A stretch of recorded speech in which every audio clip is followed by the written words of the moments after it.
Salutations distinguées à toute la grande famille de Madridistas Sport.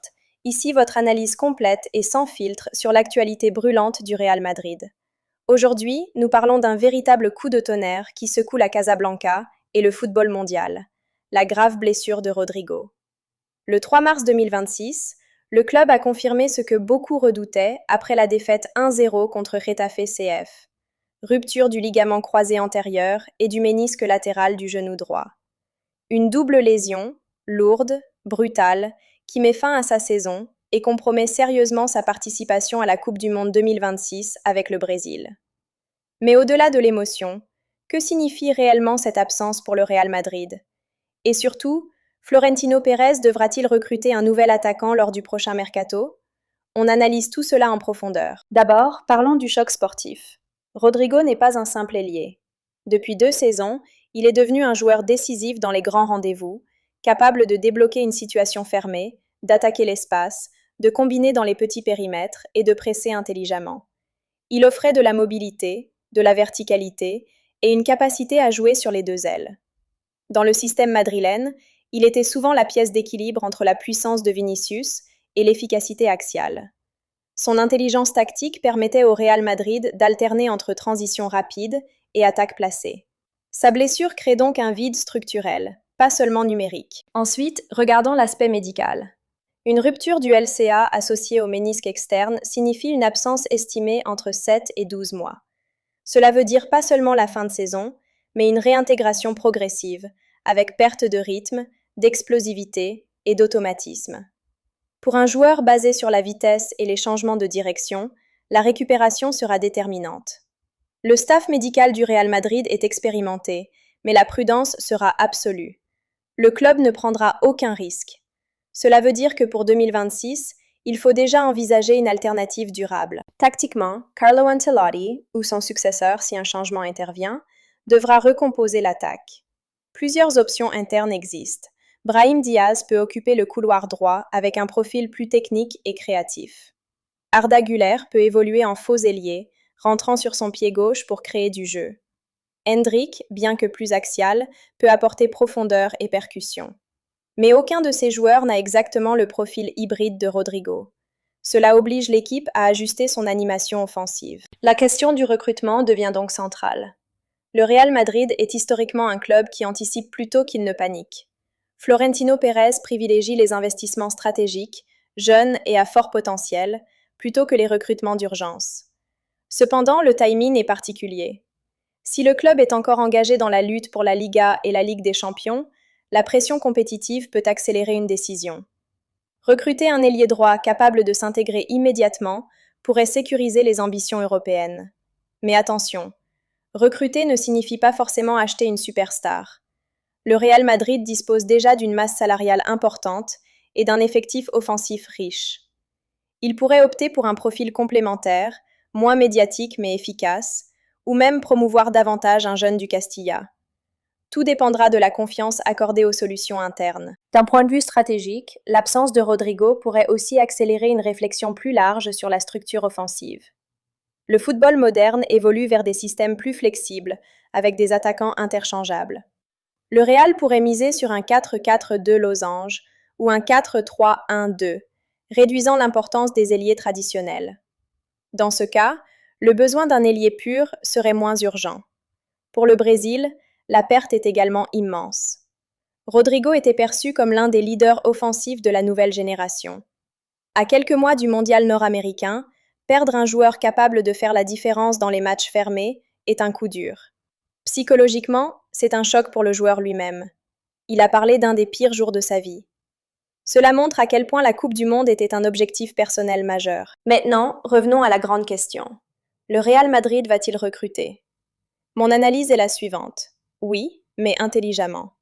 Pas nécessairement un galactique, mais un joueur capable d'apporter rotation, profondeur et concurrence immédiate. Le club ne peut pas se permettre de fragiliser son ambition européenne. Les blessures récentes ont déjà touché d'autres cadres. Accumuler les absences offensives serait dangereux. Cependant, si Brahim et Güler élèvent leur niveau dans les semaines à venir, le club pourrait temporiser et attendre le mercato estival pour agir stratégiquement. Tout dépendra des performances à court terme. Le Real Madrid fonctionne souvent sur une logique d'opportunité. Si un grand joueur devient disponible, le club se positionne. Sinon, il fait confiance à sa planification. En conclusion, la blessure de Rodrigo n'est pas seulement un drame individuel, c'est un tournant potentiel dans la saison madrilène. Elle oblige le club à se réinventer, à redistribuer les responsabilités et à tester la profondeur de son effectif. C'est dans ces moments que l'ADN du Real Madrid se révèle. Résilience, adaptation, ambition permanente. Les grandes équipes ne sont pas définies par l'absence de blessures, mais par leur capacité à réagir face à l'adversité. Les prochains mois seront décisifs. Le mercato pourrait apporter une réponse, mais la vraie solution viendra de la cohésion collective et de la montée en puissance des alternatives internes. Madridistas, dites-moi en commentaire, faut-il recruter immédiatement ou faire confiance aux talents déjà présents? Ici, c'était votre analyse sur Madridista Sport. Restez connectés, restez passionnés et surtout, à la Madrid. La blessure de Rodrigo représente bien plus qu'un simple coup d'arrêt individuel. Elle symbolise un moment charnière pour le Real Madrid, une épreuve qui met à nu la fragilité inhérente au très haut niveau et qui oblige le club à se redéfinir dans l'adversité. Perdre un joueur de son profil, capable d'évoluer sur tout le front de l'attaque, décisif dans les grands rendez-vous et doté d'une intelligence tactique rare, signifie perdre un équilibre subtil construit au fil des saisons. Ce n'est pas seulement une absence sur la feuille de match, c'est un vide dans les automatismes, dans la capacité à faire basculer une rencontre sur une accélération, un appel en profondeur ou une combinaison rapide dans les 30 derniers mètres. Une rupture du ligament croisé antérieur, accompagnée d'une lésion du ménisque latéral, impose un long chemin de reconstruction, physique et mentale, et rappelle que derrière les projecteurs et les trophées se cachent des carrières suspendues à la solidité d'un genou. Pour le Real Madrid, cette situation agit comme un révélateur de la profondeur réelle de son effectif, révélateur de la solidité de son projet sportif, révélateur aussi de la confiance accordée à la jeunesse montante. Dans ces moments-là, l'histoire du club pèse lourd. C'est une institution habituée à transformer les crises en opportunités, à faire émerger de nouveaux leaders lorsque les circonstances l'exigent. L'absence de Rodrigo impose une redistribution des responsabilités offensives, une adaptation tactique, peut-être même une évolution structurelle du système de jeu. Les alternatives internes devront répondre présentes, non seulement en termes de statistiques, mais en termes d'impact dans les matchs à haute intensité. Chaque blessure majeure teste la capacité d'un collectif à se solidariser, à compenser par l'effort commun ce qu'il perd en talent individuel. Cette période sera donc un laboratoire stratégique pour l'entraîneur et un examen de maturité pour les joueurs amenés à franchir un cap. Sur le plan émotionnel, l'image d'un joueur voyant s'éloigner une Coupe du Monde avec le Brésil ajoute une dimension humaine à l'analyse. Le football moderne est impitoyable, et les rêves peuvent se briser en une fraction de seconde. Pourtant, l'histoire du sport est jalonnée de retours triomphants après des blessures similaires. La résilience fait partie intégrante de la trajectoire des grands champions. Pour Madrid, l'enjeu dépasse la simple question d'un recrutement éventuel. Il s'agit de préserver une dynamique compétitive, de maintenir la pression dans la course au titre et de ne pas laisser le doute s'installer. Les dirigeants devront évaluer avec lucidité l'équilibre entre patience et action, entre confiance interne et renfort externe. Mais quelle que soit la décision, la clé résidera dans la cohérence du projet global. Un club de cette dimension ne peut pas réagir uniquement sous le coup de l'émotion.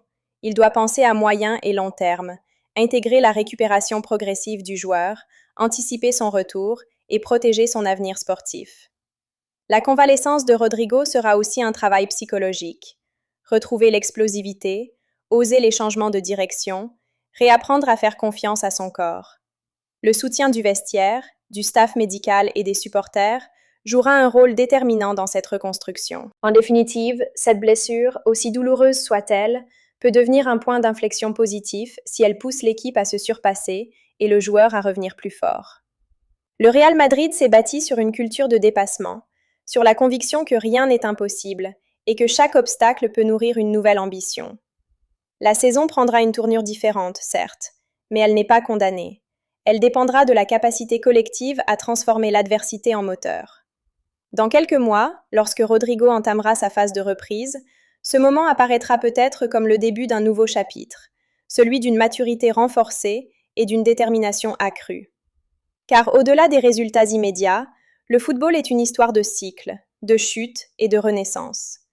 Et si cette épreuve rappelle la fragilité des carrières, elle souligne aussi la force des institutions capables d'encadrer, de soutenir et de reconstruire. Le Real Madrid devra avancer sans l'un de ses atouts majeurs, mais il possède l'expérience, la structure et l'ADN compétitif pour absorber ce choc. Quant à Rodrigo, son talent ne disparaît pas avec une blessure. Il entre simplement dans une phase de patience et de travail, prélude possible à un retour encore plus éclatant. Ainsi se dessine la véritable conclusion.